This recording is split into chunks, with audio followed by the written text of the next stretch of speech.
Hola, ¿qué tal? Mi nombre es José Guadalupe Vera Modesto, alumno de la Universidad Virtual del Estado de Guanajuato. Actualmente curso el módulo de Derecho Procesal Penal. Mi matrícula es 225-121. El reto que a continuación voy a exponer se llama ¿Cuáles fueron los antecedentes latinoamericanos de la Reforma Constitucional Mexicana? La fecha de elaboración de este pequeño video es el 11 de enero del 2023. A continuación voy a exponer o dar respuesta a unas pequeñas interrogantes o planteamientos. El primero de estos dice así: ¿a qué se refiere el autor cuando afirma que las reformas en materia de justicia penal se difundieron desde la periferia? Bueno, normalmente la difusión de las normas o las políticas públicas se hacían desde el centro hacia los países de la periferia, y los países de la periferia se limitaban únicamente a ser receptores de esta difusión. Con el surgimiento de una red de expertos activistas del sur, se generó una difusión que se llama de la periferia, es decir, todo lo contrario, de países de la periferia hacia el centro, es decir, de países que se consideraban en su momento en vías de desarrollo a países desarrollados.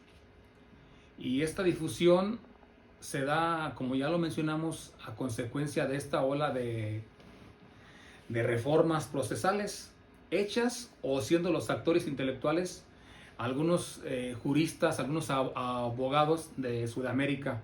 Es por eso que surge el nombre de esta red de expertos activistas del sur. Esta difusión tiene dos formas importantes, que al menos el texto así lo menciona. Es la de horizontal o semi horizontal y la de difusión triangular.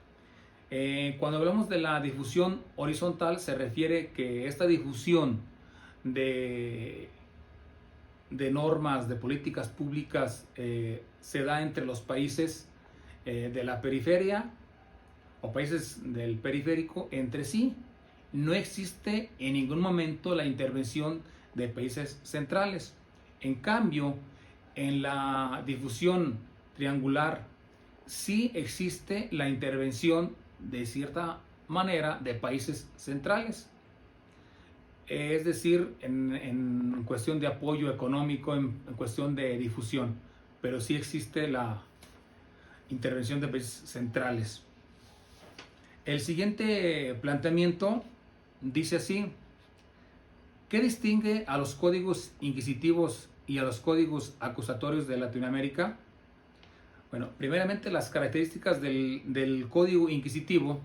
Sabemos que fue un modelo creado o adoptado por la Iglesia Católica hace ya muchos años, que en la actualidad ya es obsoleto.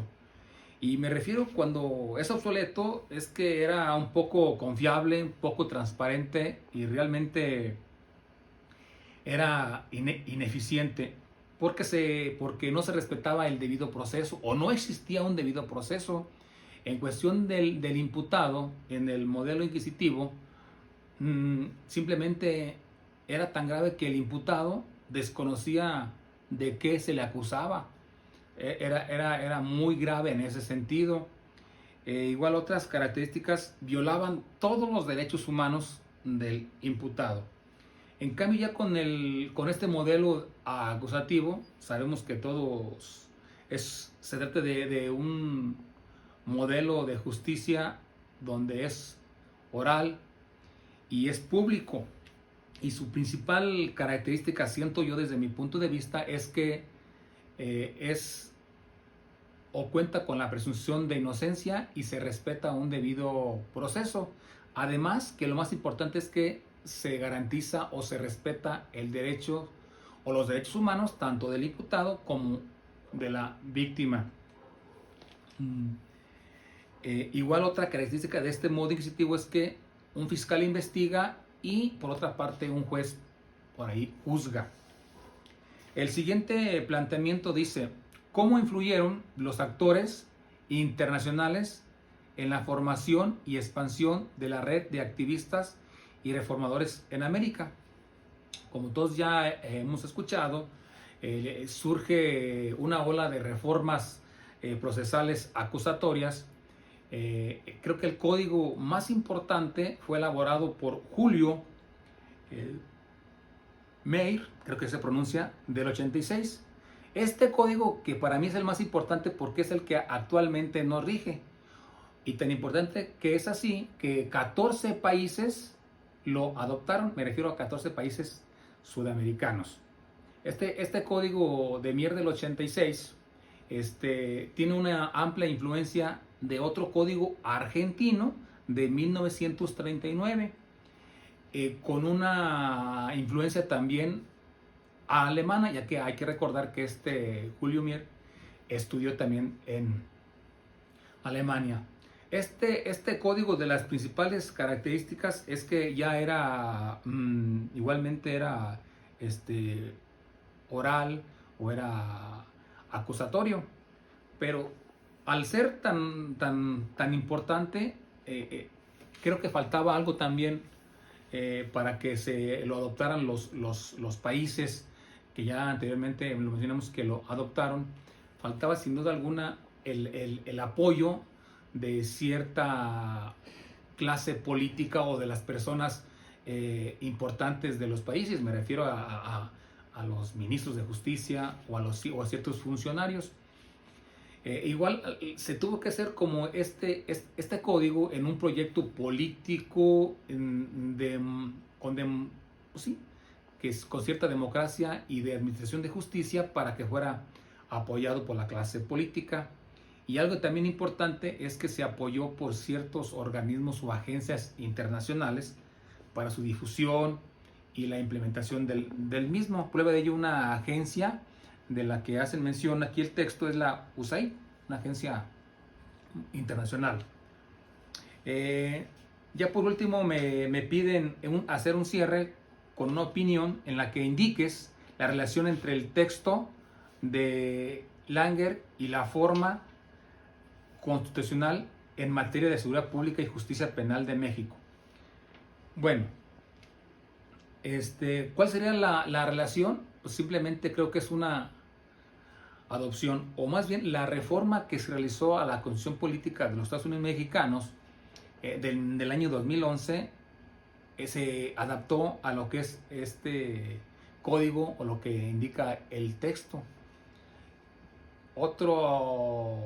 Otra prueba importante es que el Código Nacional de Procedimientos Penales de nuestra República es igual una adopción a los códigos acusatorios. Prueba de ello en el artículo 4 del Código Nacional establece que será acusatorio y oral. En él se observan los principios de publicidad, de inmediatez, de concentración, continuidad. Bueno, y igualmente los habla del principio de presunción de inocencia, de igualdad ante la ley, del debido proceso. En cuestión de la seguridad pública, creo que vino a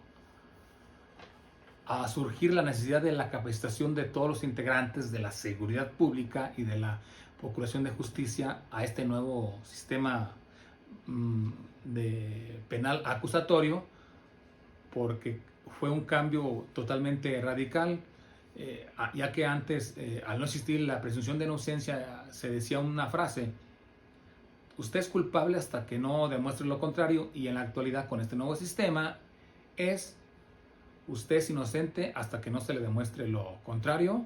Entonces sí hubo un cambio radical. Bueno, de mi parte sería todo. Le mando un saludo afectuoso al maestro Arturo Trujillo Ramos. Hasta luego, gracias.